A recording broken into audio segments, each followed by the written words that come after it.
بسم اللہ الرحمن الرحیم۔ السلام علیکم۔ البدایہ والنہایہ والیوم 2 چیپٹر 7۔ اس کا اردو ترجمہ تاریخ ابن کثیر کے نام سے مشہور ہے، اور اس میں سے ہم سیرت النبی صلی اللہ علیہ وآلہ وسلم سے ریلیٹڈ جو چیپٹرز ہیں اس کی آڈیو نریشن کر رہے ہیں۔ اس کا پہلا حصہ ہے بسم اللہ الرحمن الرحیم۔ کتاب سیرت رسول اللہ صلی اللہ علیہ وآلہ وسلم۔ اس باب اور اس سے اگلے باب میں ہم رسول اللہ صلی اللہ علیہ وآلہ وسلم کی ولادت، آپ کی حیات طیبہ، آپ کے غزوات اور سرایا یعنی مشرکین کے مقابلے کے لیے کئی جگہ چھوٹے چھوٹے اسلامی لشکر ارسال فرمانا، آپ کی خدمت میں حاضر ہونے والے وفود، آپ کے شمائل و فضائل اور آپ کی نبوت کے سلسلے میں دلائل کا ذکر کریں گے۔ تاہم ضروری ہے کہ اس سے قبل آپ صلی اللہ علیہ وآلہ وسلم کے نسب شریف اور اس کی اصل منیف کا ذکر کیا جائے جو حسب ذیل ہے۔ اللہ تعالیٰ نے قرآن مجید میں ارشاد فرمایا، اس کو خدا ہی خوب جانتا ہے کہ وہ اپنی پیغمبری کسے عنایت فرمائے۔ چھٹی سورت کی سورہ انعام کی 124ویں آیت کا ترجمہ ہے یہ۔ قرآن مجید کی یہ آیہ شریفہ حضور نبی کریم صلی اللہ علیہ وآلہ وسلم کے والد گرامی حضرت عبداللہ کی حضرت آمنہ بنت وہب کے ساتھ شادی کے ضمن میں بطور حوالہ پیش کیے جانے کے بعد یہاں دوبارہ اس لیے پیش کی گئی کہ روم کے بادشاہ ہرقل نے ابو سفیان سے آپ صلی اللہ علیہ وآلہ وسلم کے دیگر اوصاف کے بارے میں سوال کے ساتھ ان سے یہ بھی دریافت کیا تھا کہ آپ کے اور رسول اللہ صلی اللہ علیہ وآلہ وسلم کے مابین نسباً کیا رشتہ ہے، تو ابو سفیان نے جواب دیا تھا کہ وہ صلی اللہ علیہ وآلہ وسلم ہمارے ہم نسب ہیں اور ہم قوم بھی، اور ہم دونوں کے آباء و اجداد میں نبوت اور رسالت کا سلسلہ اب تک جاری چلا آیا ہے۔ ابو سفیان نے ہرقل سے یہ بھی کہا تھا کہ رسول اللہ صلی اللہ علیہ وآلہ وسلم بنی آدم کے سردار آدم علیہ السلام کے لیے دنیا و آخرت دونوں جگہ باعث فخر و مباحات ہیں۔ آپ کی کنیت ابو القاسم اور ابو ابراہیم، اور آپ کا نام محمد صلی اللہ علیہ وآلہ وسلم اور احمد صلی اللہ علیہ وآلہ وسلم ہے۔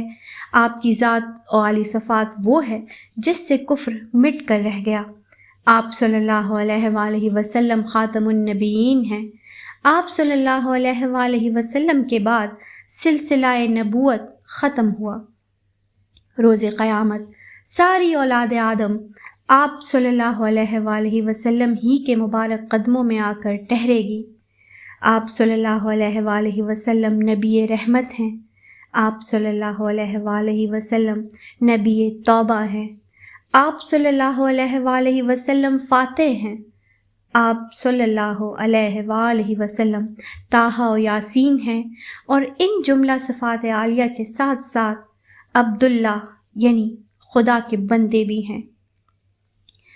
بیہقی اور ان کے علاوہ باقی دوسرے علماء بھی یہ بیان کرتے ہیں کہ ابو سفیان نے ہرقل کے مندرجہ بالا سوال کے جواب میں آخر میں کہا تھا کہ رسول اللہ صلی اللہ علیہ وآلہ وسلم کو اللہ تعالیٰ نے قرآن میں رسول، نبی، امین، شاہد، مبشر، نذیر، داعی الی اللہ یعنی اس کے حکم سے اس کی طرف بلانے والا، سراج منیر، روشن چراغ، رؤوف و رحیم، مذکر، خدا کی کتاب پڑھ کر سنانے والا فرمایا ہے، اور یہ بھی فرمایا کہ خدا نے انہیں صلی اللہ علیہ وآلہ وسلم دنیا میں رحمت و نعمت بنا کر بھیجا ہے۔ رسول اللہ صلی اللہ علیہ وآلہ وسلم کے اسماء گرامی کا تذکرہ ہم انشاءاللہ آپ کی سیرت طیبہ کے بارے میں مختلف روایات پیش کرنے کے بعد حسب موقع تفصیل سے کریں گے۔ ویسے حضرت صلی اللہ علیہ وآلہ وسلم کے اسماء گرامی اکثر بڑے بڑے علماء و حفاظ نے 1000 تک بتائے ہیں، لیکن فقہ کبیر ابو بکر ابن العربی مالکی نے، جنہوں نے ترمذی کی شرح لکھی ہے، آپ صلی اللہ علیہ وآلہ وسلم کے اسماء گرامی 64 بتائے ہیں۔ واللہ عالم۔ حضور نبی کریم صلی اللہ علیہ وآلہ وسلم عبداللہ بن عبد المطلب کے فرزند تھے۔ جو اپنے والد عبد المطلب کے سب سے چھوٹے بیٹے تھے، جنہیں ذبیح الثانی اس لیے کہا جاتا ہے کہ جناب عبد المطلب نے ان کی قربانی دینی چاہی تھی، لیکن پھر بطور فدیہ 100 اونٹ قربان کر دیے تھے، جس کا ذکر کیا جا چکا ہے۔ حضور صلی اللہ علیہ وآلہ وسلم کو قریش کا حسین ترین آدمی کہا گیا ہے۔ زہری لکھتے ہیں کہ رسول اللہ صلی اللہ علیہ وآلہ وسلم کے والد عبداللہ بھی اپنے بھائیوں حارث، زبیر، حمزہ، زرار اور ابی طالب وغیرہ میں سب سے زیادہ خوبصورت تھے اور سخاوت میں بھی بہت مشہور تھے۔ حضور نبی کریم صلی اللہ علیہ وآلہ وسلم کی پھوپھیوں اروا، برا اور امیمہ وغیرہ کا ذکر ہم انشاءاللہ آگے چل کر نام بنام حسب موقع تفصیل سے کریں گے۔ حضرت صلی اللہ علیہ وآلہ وسلم کے دادا کے والد ہاشم ایک دفعہ بغرض تجارت مکے سے شام گئے تھے، تو راستے میں مدینے سے گزرتے ہوئے عمرو بن زید کے ہاں، جو اپنی قوم کے سردار تھے، ٹھہرے تھے، اور عمرو بن زید کی بیٹی سلمہ ان کی شخصیت سے متاثر ہو کر ان کے ساتھ شادی کی خواہش ظاہر کی تھی، لیکن اس کے باپ نے اس کی شادی کی شرط یہ رکھی تھی کہ وہ یعنی کہ ہاشم سلمہ سے شادی کے بعد مدینے میں مستقل سکونت رکھیں گے۔ ہاشم نے عمرو بن زید کی یہ شرط منظور کر لی، لیکن اس کے بعد اپنی طرف سے یہ شرط پیش کی کہ وہ اپنی بیوی سلمہ کو مکے لے جاتے رہیں گے، جیسے سلمہ کے باپ نے منظور کر لیا، لیکن پابندی کے ساتھ کہ سلمہ اگر حاملہ ہوئی تو اس کے بچے کی ولادت مدینے ہی میں ہوگی۔ اس فیصلے کے بعد ہاشم مکے سے جو تجارتی سامان لائے تھے اسے لے کر شام چلے گئے، اور وہاں سے واپسی پر مدینے آ کر سلمہ سے شادی کر لی اور اسے لے کر مکہ آ گئے۔ اس کے بعد جب وہ دوبارہ مکہ سے بغرض تجارت شام جانے لگے تو اس وقت سلمہ حاملہ تھیں، اس لیے ہاشم شرط کے مطابق انہیں مدینے میں چھوڑ کر شام چلے گئے۔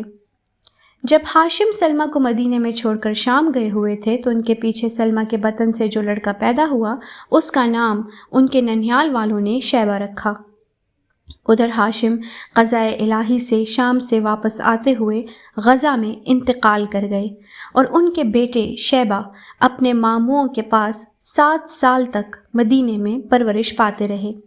لیکن ایک سال ایسا ہوا کہ جب شیبہ کے چچا مطلب بن عبد مناف شام سے مکہ واپس آتے ہوئے مدینے سے گزرے تو اپنے بھائی ہاشم کے لڑکے شیبہ کو چھپ چھپاتے اپنے ساتھ مکہ لے آئے۔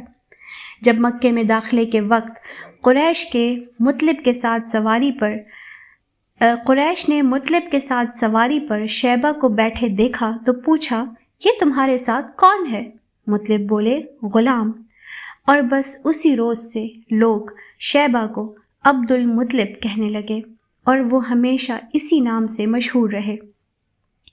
ایک دوسری مشہور روایت یہ ہے کہ عبد المطلب کو قریش ان کے سر کی امتیازی حیثیت اور ان کی بزرگانہ شکل کی وجہ سے لڑکپن ہی میں شیبہ کہنے لگے تھے، تاہم وہ عبد المطلب ہی کے نام سے زیادہ مشہور ہوئے، اور جب جیسا کہ پہلے بیان کیا جا چکا ہے عبد المطلب کی نشاندہی کے بعد زمزم کی دوبارہ کھدائی کی گئی اور ان کی نشاندہی درست ثابت ہوئی تو ان کی عزت و توقیر قریش میں اس درجہ بڑھی کہ نہ صرف زمزم سے خانہ کعبہ کے زائرین کو ہر سال پانی پلانے اور ان کی مہمانداری کی ذمہ داری انہی کے سپرد کی گئی، بلکہ بیت اللہ کی تولیت بھی مستقل طور پر انہی کو سونپ دی گئی، جو ہاشم سے پہلے ان کے والد عبد مناف کے پاس تھی اور عبد مناف کے مرنے کے بعد ہاشم کے حصے میں آئی تھی، جو رسول اللہ صلی اللہ علیہ وآلہ وسلم کی ولادت کے وقت بھی انہی کے پاس تھی۔